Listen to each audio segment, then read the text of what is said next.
It looks like we're going right into a bush, but they're telling us that we can go into something that boats can apparently pass through. What the fuck?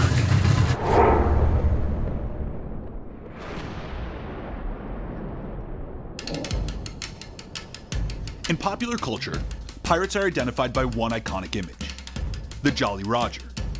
Yet what most don't know is that the creator of the skull and cross swords design, Calico Jack Rackham, was a legendary pirate in his own right, renowned for his womanizing, bravado, and flair for the unexpected. Hey, lady, what do they call you? We're in Port Royal, Jamaica, formerly known as the wickedest city on earth and the original home to the pirates and buccaneers. This is the place where Calico Jack Rackham committed some of his most notorious crimes, got busted, and was put to death. We came here to understand what made Jamaica such a hub of pirate activity, and why Calico Jack was so drawn to the place.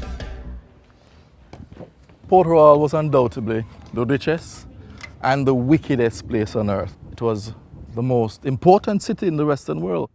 In the oldest part of the city, we met up with a local historian named Captain Gordon to give us a sense of what it was like when Calico Jack ruled Port Royal. More shipping used to pass through this port than the whole eastern seaboard. Being the entry point, everything came through here.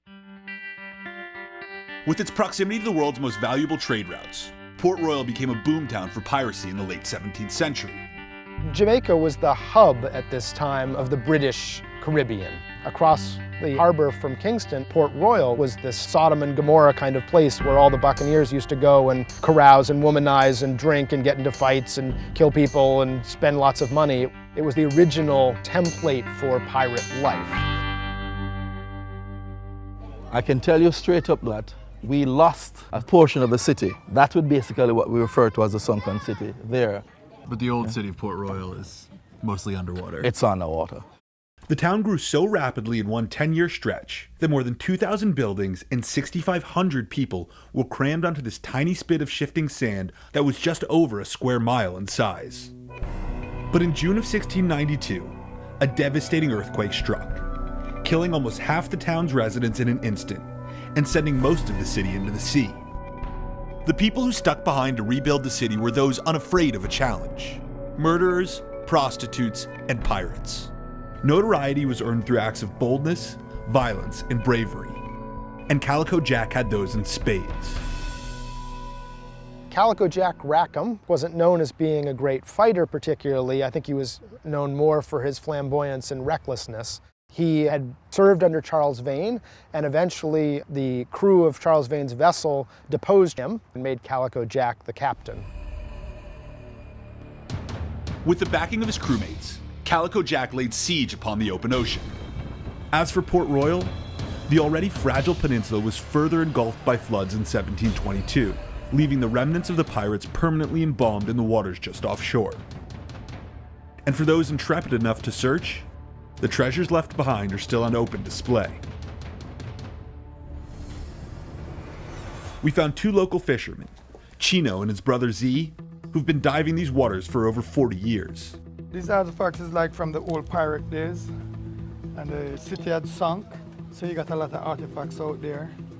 They said they'd take me to a remote part of the island where we might be able to see remnants of Calico Jack's attacks. Artifacts that might sell for more than $100,000 on the black market. Just so long as you knew where to look.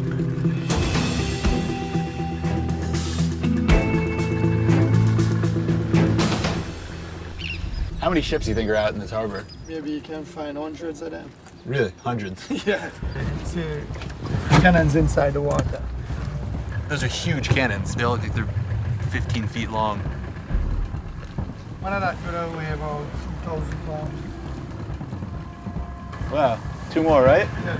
This is crazy. It's pretty much just a fort right below us. Look at that.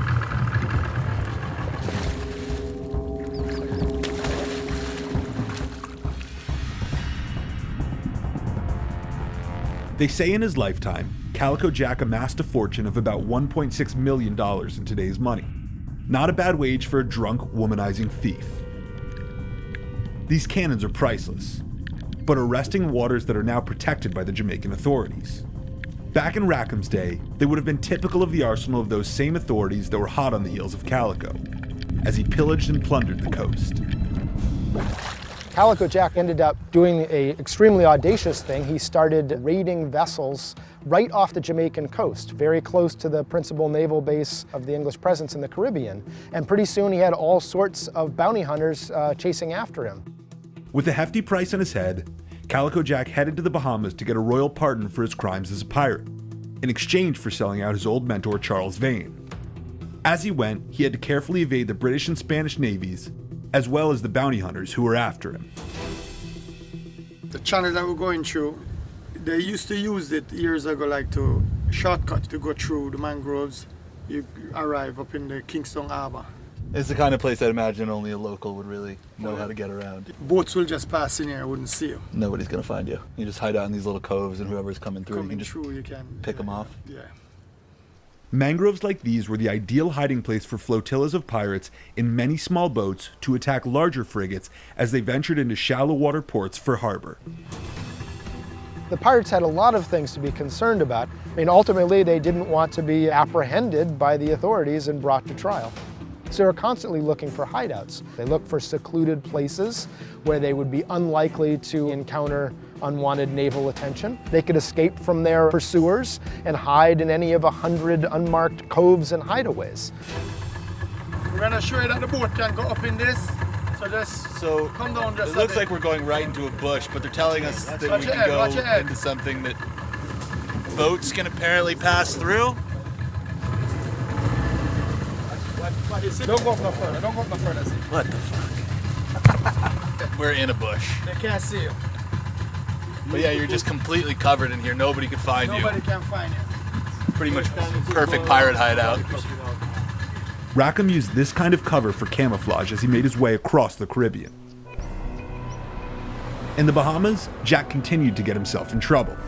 He fell in love with Anne Bonny, who became his partner in crime, but at the time was another man's wife. And after the governor refused to annul her marriage, the two stole a ship and escaped to the sea and resumed his life of piracy. And let fall the courses, lads! We're sailing for Jamaica! They headed back to Jamaica, attacking and pillaging other pirate ships along the way. Anne Bonny is known through history as being a cross-dressing pirate, that she disguised herself as a man. And indeed, she's one of only a handful of women pirates that we know about from that time period. This is Gallows Point. Years ago, you could see the Gallows out there. So if you were coming into Kingston Harbor, you saw pirates hanging right there. Right there. Back in Jamaica in 1720, Calico Jack and his crew were terrorizing fishermen along the northern coast. When early one morning, hungover from the night before, they were boarded by an armed mercenary ship that had been hunting them. Jack and his men tried to flee, while Anne Bonny stayed to fight. They were captured and brought to trial in Spanish Town soon after. Anne Bonny, she's found guilty as Calico Jack is. She tells Calico Jack in prison the last time that she sees him that she's sorry to see him condemned as a pirate, but that if he'd fought like a man, he needn't have died like a dog. Calico Jack was tried, convicted, and hanged, and displayed in a gibbet, just outside the waters of Port Royal for all to see. So this is where Jack Rackham was hanged? This is where Jack Rackham was hanged. Where exactly was he hanged on this? So if everybody should pass and see it. Probably over there? Right. Yeah. So the pirates who ruled the era lived a pretty short life, from what you can tell me, pretty awesome life over there. Yeah. But they wound up dead right here pretty quickly. Yeah, that's pretty quick. And so went the era of the pirates. A short spell of decadence and violence. Its heroes lost to time in the gallows, but forever entombed in the sea.